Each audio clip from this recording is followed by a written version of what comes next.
말 많은 물고기 이번 주제는요. 자폐아이 식이요법으로 잡았습니다. 네. 요 이야기는 들어가기 전에 일단 제가 먼저 할 게 광고가 있습니다. 자, 광고가 뭐냐면은 바로 이겁니다. 이 식이요법을 지워야 되겠네요. 네. 자, 이 여름 학기는 여름 특강은 이제 끝나가고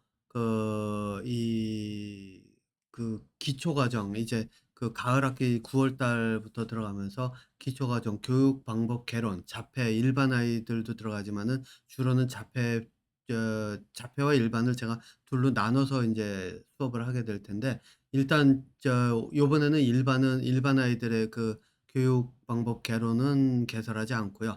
자폐 아이 교육 방법 개론만 일단 개설을 할 이야기입니다. 요게 2024 년인데 2004 년으로 돼 있네요. 예, 요거는 수정을 하겠습니다. 2024 년입니다. 이번 가을 학기부터 해 가지고 14 주를 인제 수업을 하는데 커리큘럼은 제가 인제 지금 마무리가 되는 대로 등록하신 분들에게 보내 드릴 예정입니다. 그 내용들은 이제 자폐의 원인서부터 또 제가 지금 말 많은 물고기를 통해서 하는 내용들도 거기에 다 들어갈 거예요. 이 식이요법과 인제 소화 기능에 대한 이야기라든가 또 자폐 아이들이 인제 편식할 때 그런 것들 또 자폐 아이들은 생각하는 방법이 어떻게 다른가서부터 두뇌 발달이 왜 다른지서부터 어떤 식으로 해야 될 것인지 그러니까 원론적인 이야기와 함께 거기에 방법을 접목을 시켜 가지고 하는 수업을 14 주를 인제 하게 됩니다. 요거는 인제 여러분들께서 참여하시는 방법은 그 하는 학기를 통으로 등록을 하셔도 되고요. 아니면은 요게 제가 날짜를 잡은 게 금요일 저녁 7 시로 잡아 놨을 거예요 지금. 예. 제 웹사이트에서 인제 제가 다시 한번 업데이트를 할 건데 지금 여름 특강하는 것과 같은 거죠. 그래서 그 어 저희 중간중간에 등록을 안 하신 분들도 중간중간에 미리 저한테 연락하시면서 "저희 수업 참여를 희망하신다."라고 하면은 들어오셔도 됩니다. 다만 인제 모두 등록하시는 분들은 조금 등록비가 싸고요. 그렇지 않은 분들은 회당 25,000 원이니까 25,000원 또는 캐나다, 미국은 25 불, 캐나다 달러, 미국 달러 다 둘 다 합 25 불씩으로 했습니다. 이렇게 해 가지고 들어오실 수 있도록 그렇게 인제 들어오실 수가 있습니다.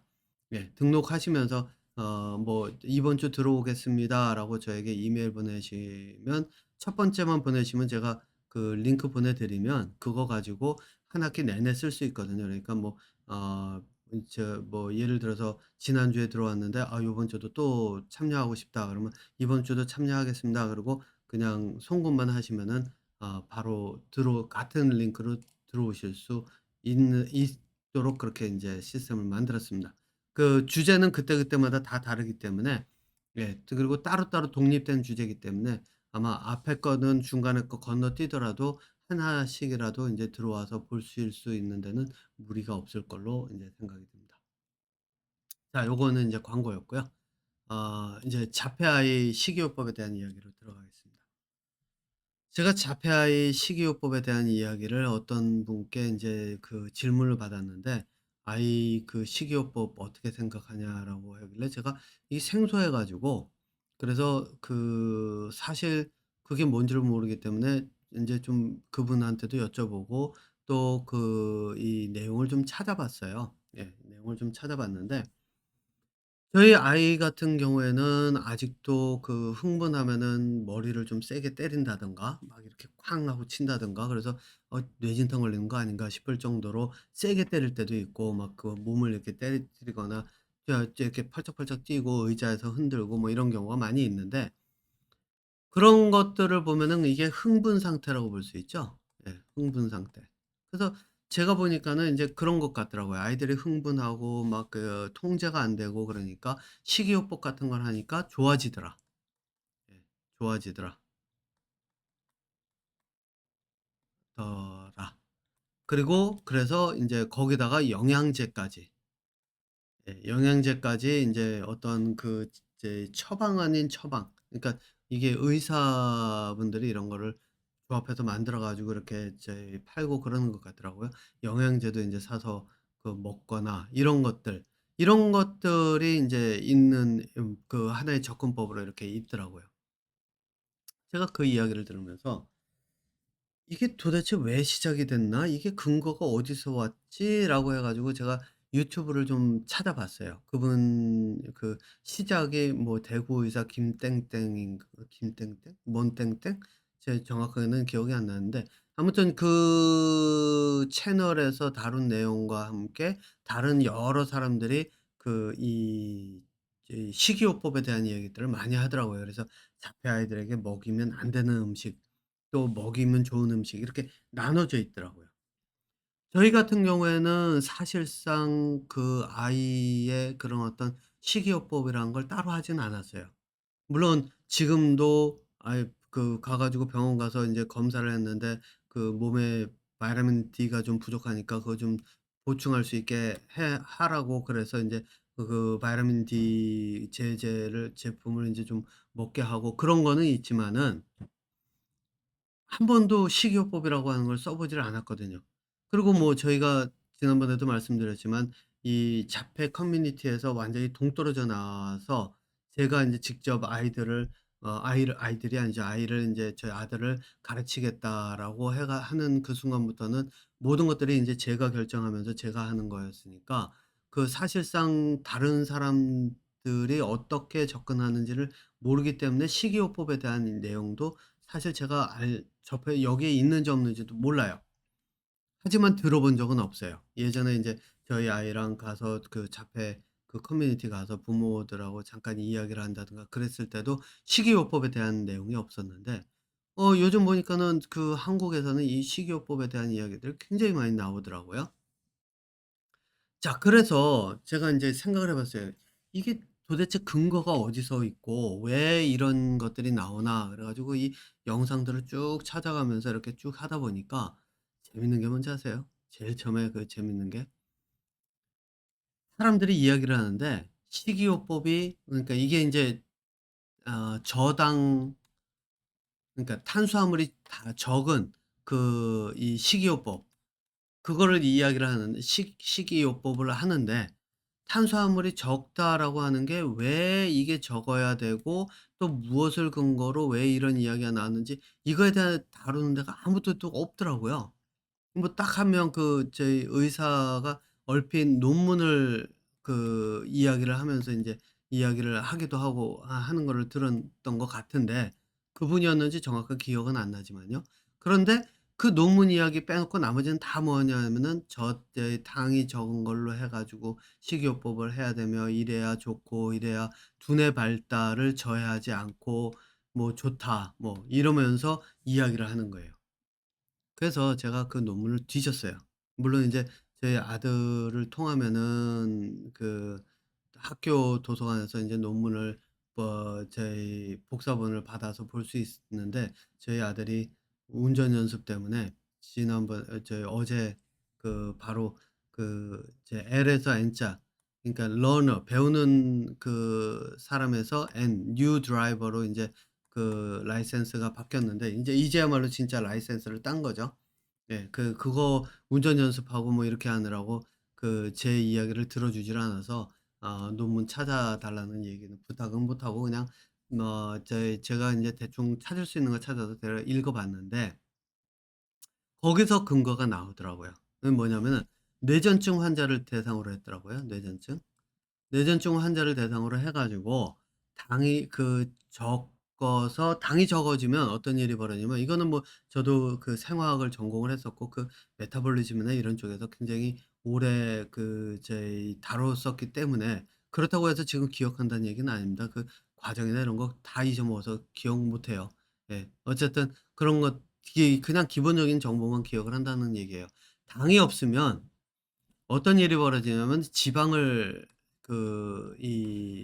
태우거든요. 그러니까 지방을 태워서 그걸로 에너지를 얻는데 이 뇌전증 환자들의 두뇌가 활성화되는 그러니까 뇌전증이라는 게 말 그대로 이 두뇌가 굉장히 활성화되는 그러한 병이다 보니까 이거를 이런 어떤 뇌전증 횟수를 줄이기 위한 증세가 나타나는 걸 줄이기 위한 방법으로 아예 당을 좀 적게 하고 지방을 늘리는 형태의 그런 어떤 그 식이요법을 한 거예요.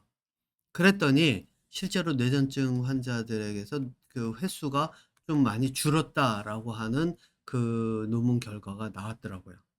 예. 자, 그러니까 이거는 뭐 당이 없으면 두뇌는 인제 당을 주로 사용을 하기 때문에 당하고 여러분들 그 산소가 붙으면은 이게 말 그대로 그 이 몸에 에너지를 그 주는 그 저기 뭐죠? 연료거든요. 연료를 태우는 거. 말 그대로 태우는 거예요. 그러니까 당을 태워서 이게 사람들이 그냥 "태운다, 태운다." 그러니까 그냥 뭐 저희 뭐죠? 그냥 이 비유법이라고 생각을 하는데 비유법이 아니에요. 당이라고 하는 건 탄소로 이렇게 쭉 연결돼 있는 5 당도 있고 6 개 당이 6 개도 있는데 하나 둘 셋 넷 뭐 6 개짜리가 인제 보통 글루코스나 이런 것들은 6 개 6 개가 아니죠. 탄소 5 개에 산소가 들어가죠. 예, 산소가 들어가 있는 이런 형태인데 태운다, 태운다 그러니깐 이게 사람들이 그냥 촛불 태우는 거예요. 그냥 비유해서 에너지 나오니까 이렇게 얘기를 하는데 아니에요. 실제로 산소가 들어가서 촛불이 타는 원리도 그 왁스라고 하는 게 탄소 화합물의 그 집합체거든요. 그 여러분들 그 가솔린도 그렇고 디젤도 그렇고 다 탄수화물의 집합체인데 여기가 산소가 들어가서 뭘로 되냐면 여기 있는 탄소와 산소가 결합해서 CO2가 되는 건데 이것도 마찬가지예요. 탄수화물에서 CO2가 그 탄소가 분해가 되면서 CO2가 만들어지는 거거든요, 탄소 자체가 깨지면서. 그러니까 저희 타는 것들이 돌이나 이런 거는 타질 않아도 나무 같은 게 탈 수 있는 이유가 이 산소랑 결합하면서 CO2가 나오기 때문에 타는 건데 말 그대로 태우는 거예요. 다만 인제 우리 몸에서는 에너지를 컨트롤 시켜 가면서 쪼끔씩 쪼끔씩 태워 가면서 에너지를 몸에서 얻을 수 있게 화학적 에너지로 바꾸고 인제 그런 작업이 쪼금 다른 건데 어쨌든 당이라고 하는 게 두뇌에서부터 몸을 움직이는 에너지원의 가장 핵 그 저희 쉽게 쓰는 거거든요. 예, 쉽게 사용하는. 말 그대로 그 이 기름이라고 보시면 돼요. 자, 그랬는데 인제 당을 줄이면은 지방을 태우는 거야. 당연하겠죠. 예. 지방을 태워 가지고 했더니 이게 인제 뭐냐면 키톤이라고 하는 그 키톤 바디라고 하는 게 있는데 이게 한국말로 뭐라고 하더라? 키톤 바디. 영어로 인제 바디예요. 이게 키톤체. 예. 키톤체라고 이야기가 나왔더라고요. 자, 키톤체라고 하는 것이 나오면서 이 키톤체가 어떻게 되냐면은 그 두뇌가 활성화되는 거를 억제를 시키는 기전이 발견이 됐더라고요. 예. 실제로 그 기전을 다 찾아 놨어요. 그러니까 근거는 있어요. 그러니까 그 얘기는 뭐냐면 자폐 아이들도 막 이렇게 들떠서 막 이렇게 흔들리고 막 이렇게 여기저기 다니면서 "와!" 그러면서 그 저희 반항하고 막 이렇게 할 때 실제로 두뇌가 활성화된 거니까 이 활성화를 낮추기 위해서 그 이 뭐죠? 당을 줄이고 지방을 늘리는 그런 그 다이어트를 하면은 충분히 '뇌전증과 같은 효과를 보지 않을까?' 해서 시작이 된 것 같아요.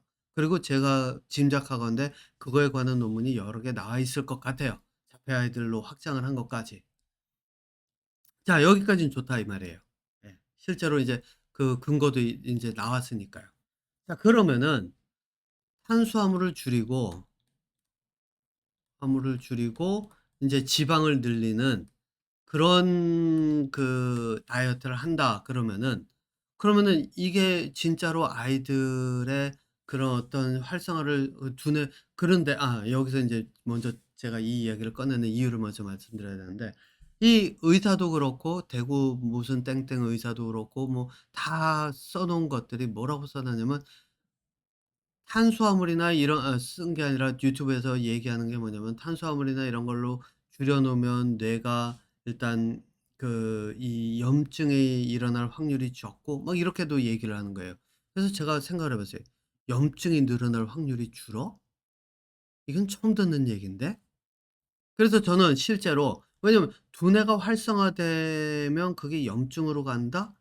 이게 자폐 아이들에게 이게 그 적용이 될 수 있을까? 저희 아이 같은 경우에는 흥분하고 뭐 그러면 아까 말씀드린 것처럼 머리도 때리고 막 이러거든요. 물론 머리를 때려 가지고 거기에서 충격이 가해져서 무슨 어떤 염증이 생길 수는 있겠죠. 그런데 두뇌 자체가 활성화됐다 그래 가지고 그게 염증으로 간다? 그렇게 되면은 아인슈타인 같은 천재는 염증을 달고 살았어야 되겠죠.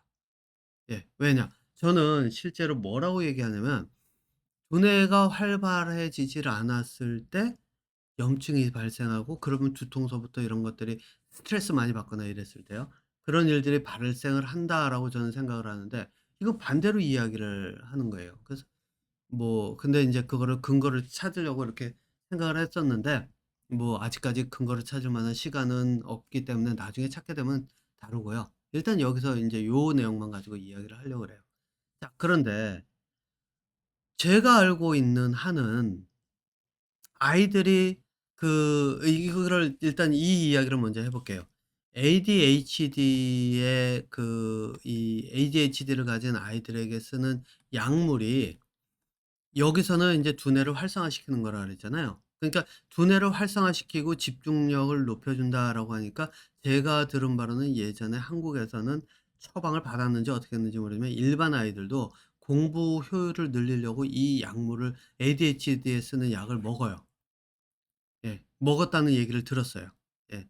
물론 저는 인제 경험이 없기 때문에 정확하게는 인제 어떤 아이들이 어떻게 먹었는지에 대한 데이터는 없지만 예. 그런데 한국에서는 ADHD 애들에게 어떤 약물을 먹이냐면은 두뇌를 활성화시키는 게 아니라 두뇌를 이렇게 두뇌 기능을 억누르는 쪼금은 억누르는 그래서 좀 멍해지는 이런 약물을 쓰잖아요. 그러니까 이게 뭐냐면은 막 이렇게 흥분된 상태나 이런 거를 줄이기 위한 하나의 용도로 쓰는 거라고 인제 저는 보이는데 뭐 제가 정신과 의사가 아니고 처방을 하는 사람이 아니기 때문에 실제로 그런 용도로 쓰는지 모르지만 제가 보기에는 일반적으로 그런 것 같다는 게 제 생각이에요. 자 그러면은 이런 약을 쓰는 이유 중에 하나가 막 이렇게 아이들이 흥분 상태를 줄이기 위한 거잖아요. 줄이려고 하는 거라고 인제 보이잖아요. 그러면은 접근법이 ADHD와 지금 이게 완전히 다르게 접근이 되는 거예요. 그죠? 흥분이 되는 아이들을 흥분을 덜 시키게 하는. 근데 흥분이 되는 거는 두뇌가 활성화되는 건데 그러면은 두뇌를 흥분시키지 않도록 억누르는 활성화를 줄이는 그런 약물을 쓰는 거라고 인제 얘기를 한다라고 한다면 제가 아는 선에서 얘기를 하면 자 그럼 이것도 마찬가지인 거예요. 탄수화물을 줄이고 지방을 높였다? 이게 뭐겠어요? 억누르는 거죠. 두뇌의 흥분을 억눌러서 이 아이가 이제 가만두면은 막 달려가 가지고 뭔가를 뒤집어 엎었다면 그런 것들이 줄어들고 그러면은 옆에서 보면 어떻게 보이죠? '아 아이가 진정이 되는구나.' 네 '진정이 된다.'라고 생각하니까 인제 그다음에 어떻게 되는 거죠? 두뇌가 활성도가 좀 낮아지니까 '두뇌가 편안하겠지. 편안하겠지.'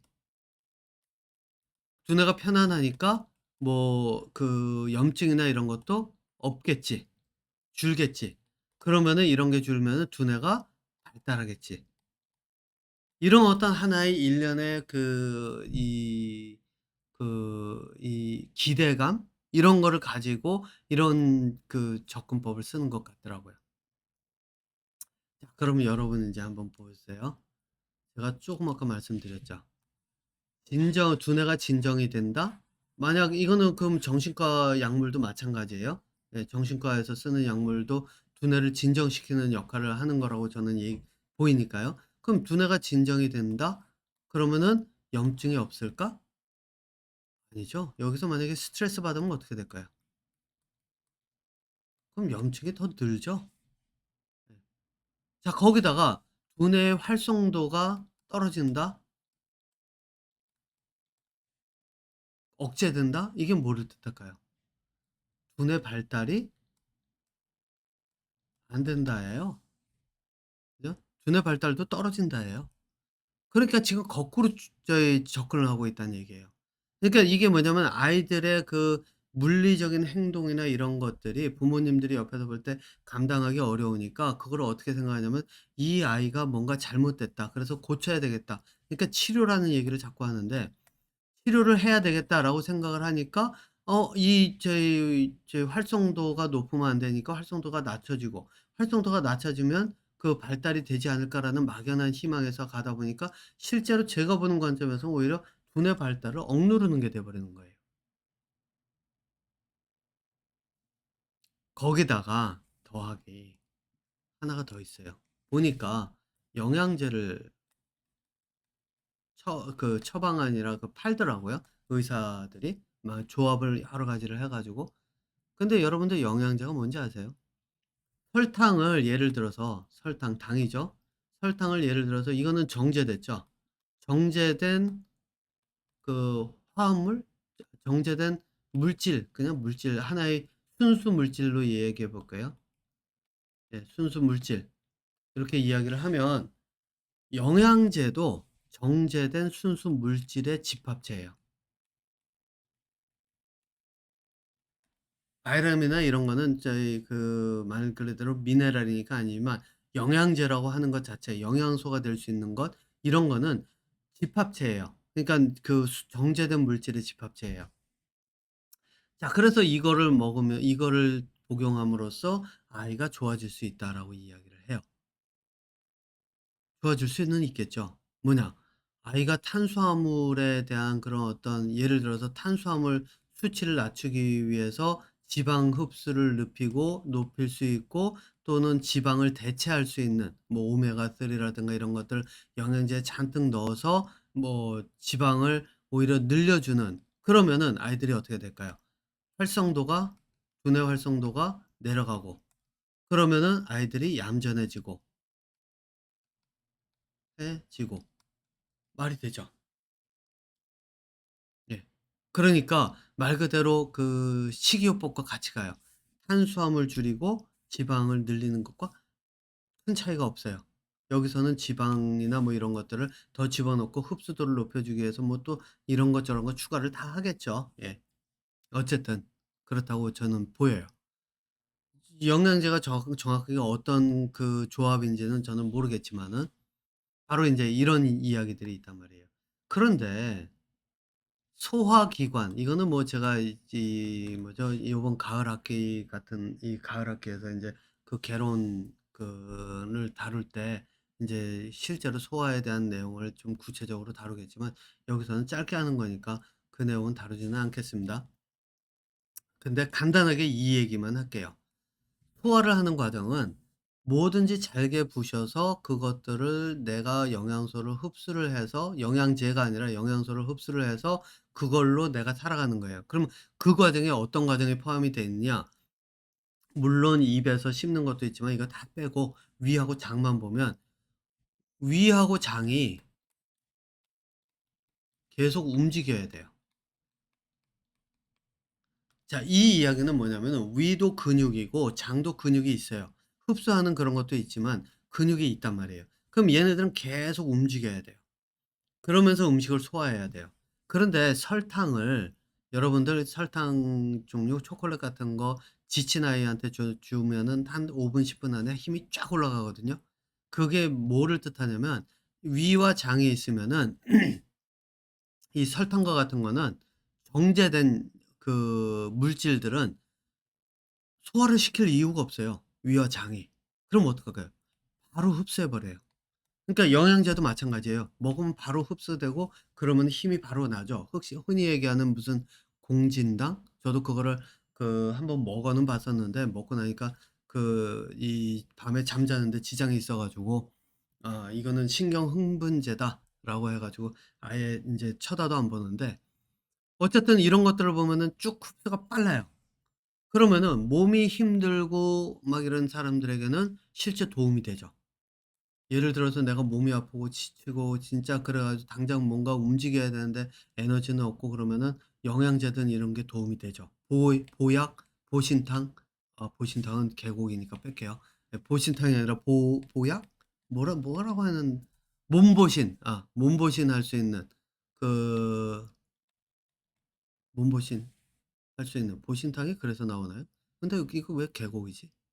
보신탕은 개고기로 알고 있는데, 어쨌든 몸보신을 할 수 있는 보약 같은 그런 어떤 음식이나 이런 것들을 먹으면 실제로 도움은 되죠. 예.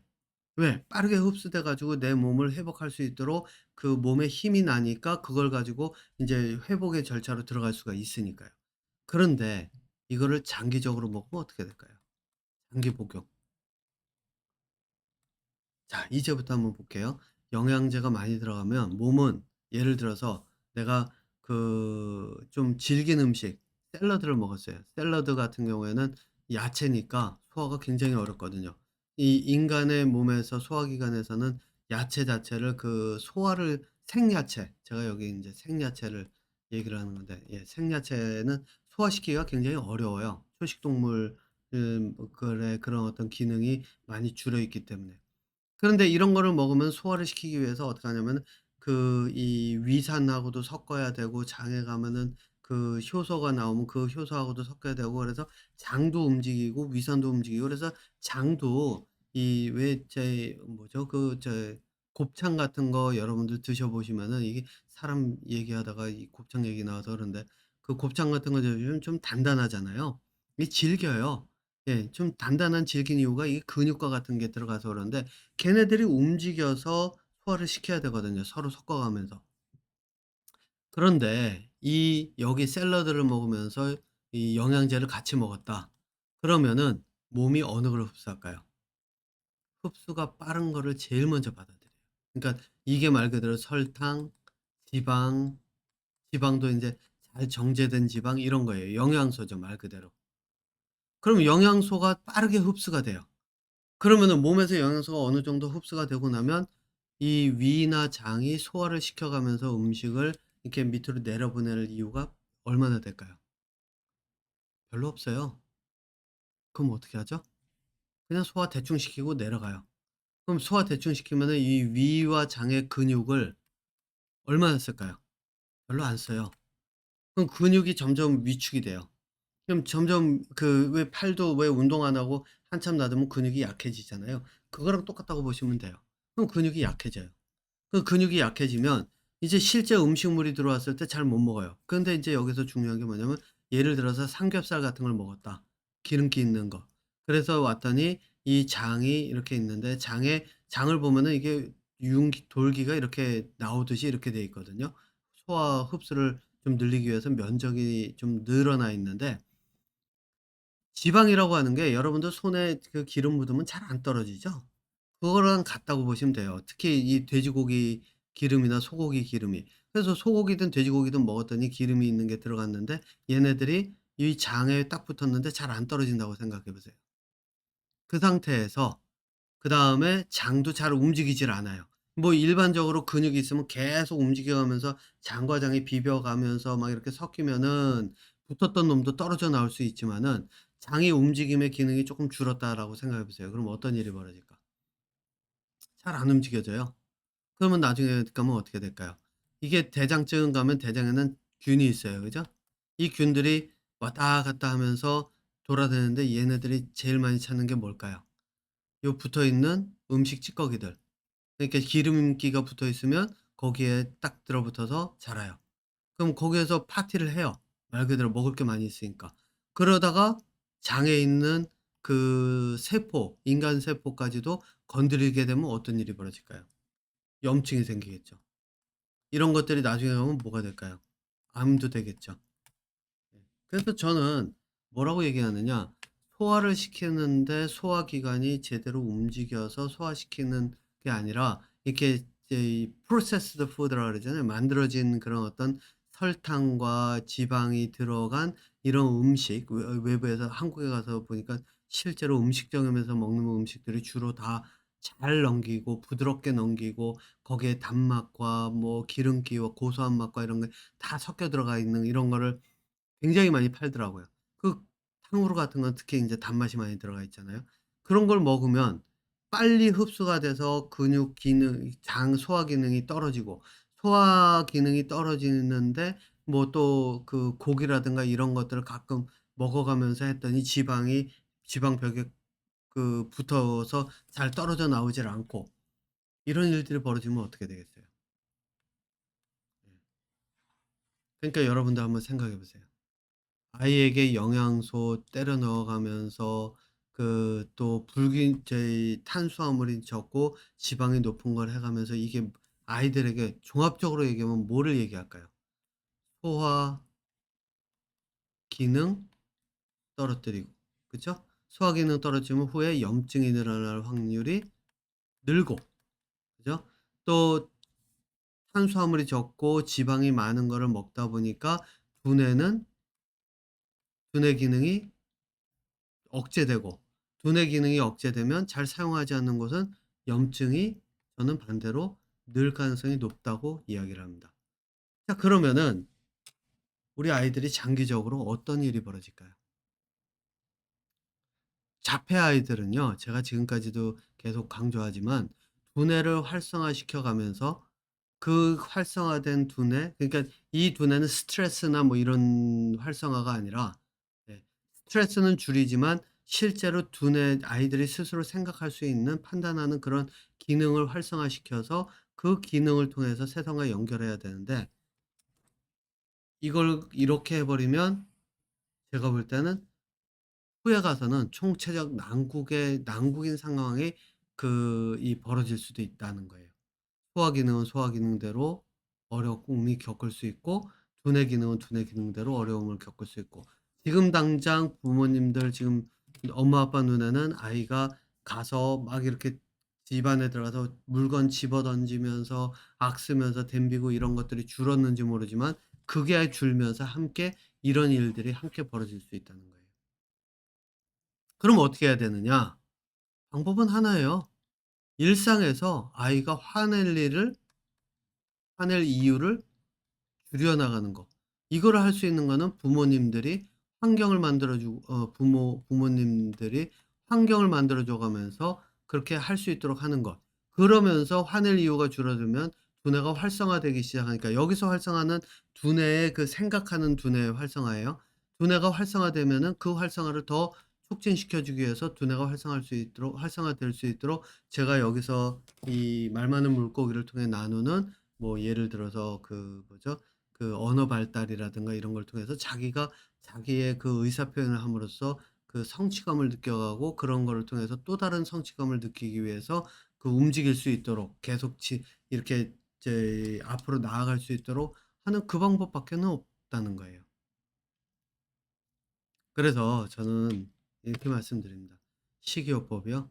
예, 여러분들 바가지 거꾸로 들고 물을 퍼서 독에다가 담겠다고 하는 것과 다르지 않다는 거예요. 아무리 퍼담아 보는지 보세요. 물이 차는지 안 차는지 두뇌에서 벌어지는 일이니까 보이지가 않으니까 열심히 퍼담고 있는 것 같죠? 예. 다 딴 데로 흐르고 있어요. 하나도 제대로 들어가지 않는다라고 보시면 됩니다. 이게 제 의견입니다. 그래서 저는 식이요법은 뭐 그렇게 썩 필요하면 실제로, 보양식이라고 하네요. 보신탕이 아니라 보양식. 필요할 때 보양식 같은 것 또는 영양제를 보충하는 거는, 저는 뭐 그거는 아이의 두뇌를 활성화시키는 것에 실제로 도움이 될 수 있다라고 이야기는 합니다. 하지만 보양식이나 영양제가, 또는 하나에 치우친 탄수화물이 적고 지방에만 이제 치우친 그런 식단이